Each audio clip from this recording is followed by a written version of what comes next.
My name is Andrew Krausnick. I'm the creative lead on Trove. We're looking at Trove right here. It's a voxel-based game, and combined with Trion's secret sauce being an MMO studio. It has all the great adventure, online aspects, community that you'd expect from an MMO. So we'll go ahead and step through it, and yeah. Jump right in. So what you're looking at here, this is a hub world.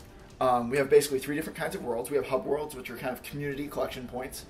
We've got home worlds, which are your own personal worlds where you can build whatever you want and give different people permission to edit it in different ways. And we have adventure worlds, which are very temporary worlds, which are spun up on demand for the level of challenge for content that you want to do. So in the hub world, you can do different things. Like you can basically, these are adventure portals. You can go through those. You can trade with people. You can swap around your classes. And also you can put down your cornerstone and show it off. Cornerstones are one of our core features because we're a persistent game with fully modifiable worlds that recycle and cycle over time. You need a place to call your own, and cornerstones are that. So you see all these towers kind of all over the place, and these were all created by different players as a place to show off their style, build their stuff up, show off the things they might have collected in their journey. It shows your name here on front. So this is Zorix, one of our hardcore players. And he has collected quite a few things as he's played our game. He is especially fond, it seems, of gnome statues. You can also put down like crafting workbenches that you build, your own class change machines that you might have built, your personal storage locations, all sorts of stuff, which is stuff you can put down in either your cornerstone or your home world. So we are also, besides just building instruction, we are an adventure game. With classes, as I've mentioned. Right now I'm playing one of them. I'm the gunslinger. This guy can shoot. He has a charge-up blast. And he has a nice AE escape ability where he shoots the ground and blasts off. Oh, very cool. The other class is our knight. So knight, he's much more a tankier class. He's also got a dash to get in close and a smash AE ability. So, fight this bee. Excuse me. And then each of these classes, as they level up, they get new abilities, they get better stats, they can use better gear, stuff like that. So we'll go ahead and show off an adventure world here. So adventure worlds, you go through these portals, and basically it will either spin up a new world for you, or if one has been created recently, it will create one, or it will put you in one with other players. So this one actually looks like there's other people in it. Credex is in it. And someone put a portal here, which wasn't very useful because no one teleported me that far. But if you want people to get to you, you can throw down a portal, and they can jump from the center of the world to wherever you put the portal. This guy, who knows what he was up to. But so we also have, mounts. We have a unicorn mount, which has glowing hoof prints behind it, sparkles when it jumps. It's beautiful. Of course. And I'll go ahead and run over to a dungeon and show you our dungeons. So our dungeons are procedurally generated, right, like the rest of the game, and they're actually based on a system of sockets and plugs. So you basically build rooms, different pieces, and it all connects in a different way each time the dungeon is created. So here's that other player. Being an online game, very important. You can hang out with other players. Doesn't look like he's doing anything too interesting right now, so we'll keep moving.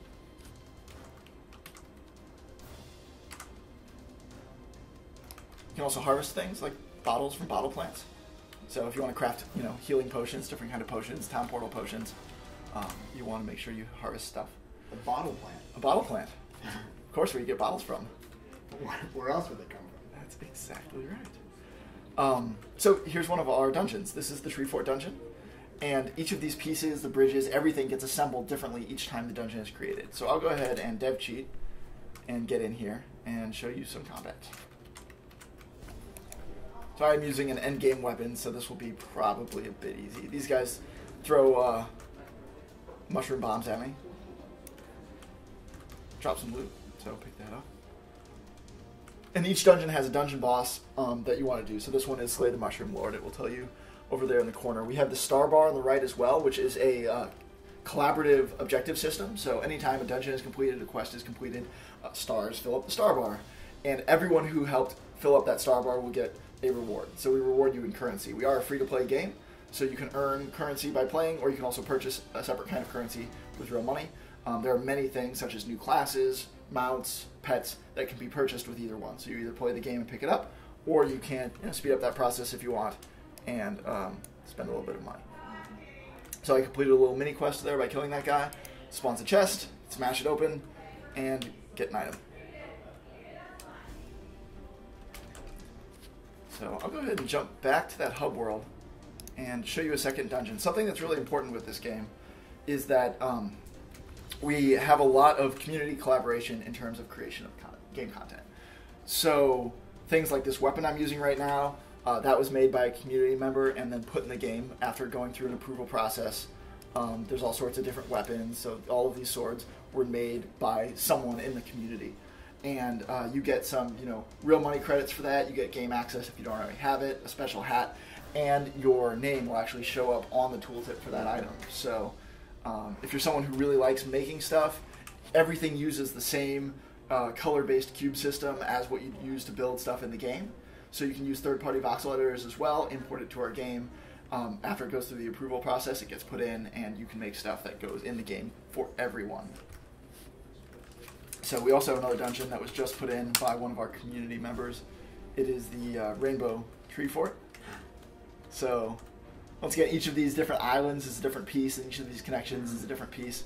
And so each time you play through this dungeon, it will feel, it will be a different experience. It will feel different.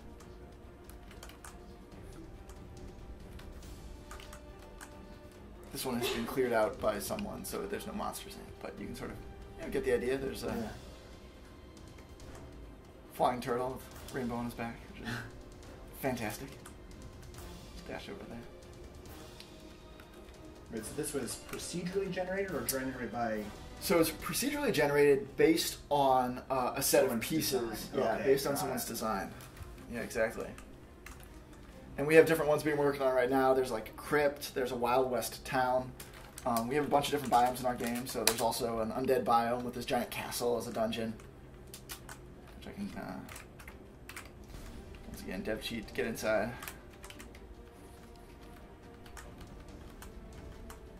We have new content going into the game all the time, coming from the dev team, coming from our community. We patch twice a week, and pretty much every patch contains something that's been created and would be new to the game. So I'll actually jump over to that right now. So this is our Metaforge. It doesn't look like much when you load it up, but this is where the magic happens. So once you've created something and you want to see it in game, especially a dungeon, you can see it get assembled in real time here. So this is that Tree Fort dungeon. And what's happening here is each of those pieces is getting generated and then placed, kind of picked randomly, connected and placed. And you can see it as it gets created, and then sometimes they'll appear and show as red, which means it's kind of moved outside of the bounds allowed for dungeons. Mm-hmm. So then it will backtrack and create a different piece. So that's what's happening right there. And you can see how your dungeon gets made using this tool. Nice. Any questions so far? Cool. Yeah. So is there like quests and leveling up, or it's like it's more? Yeah, well, absolutely. So each class has its own leveling, 20 levels basically. And as you level up, you unlock new abilities, the ability to use stronger gear, and head back to the hub here. You actually see my character sheet. So for example, I'm a level 12 knight in this case. And you'll want to do that, like the gunslinger at level 20 gets an extra jump. So, go back. And the jump stat, of course, makes you be able to jump more times. Mm-hmm. Very useful. So if I set myself to level 20 here, go ahead and double jump now.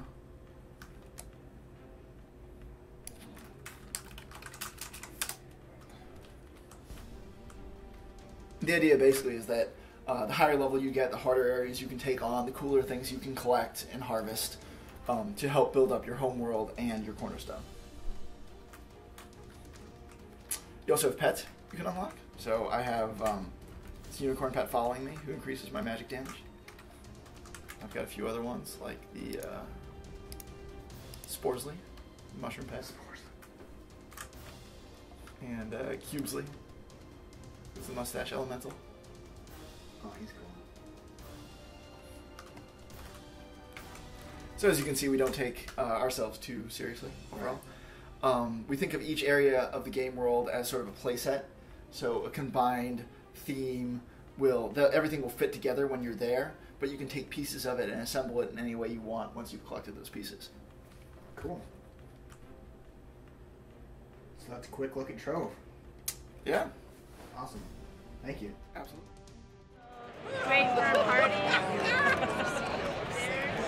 Yeah, we've had to dare people to ride on the floor. What?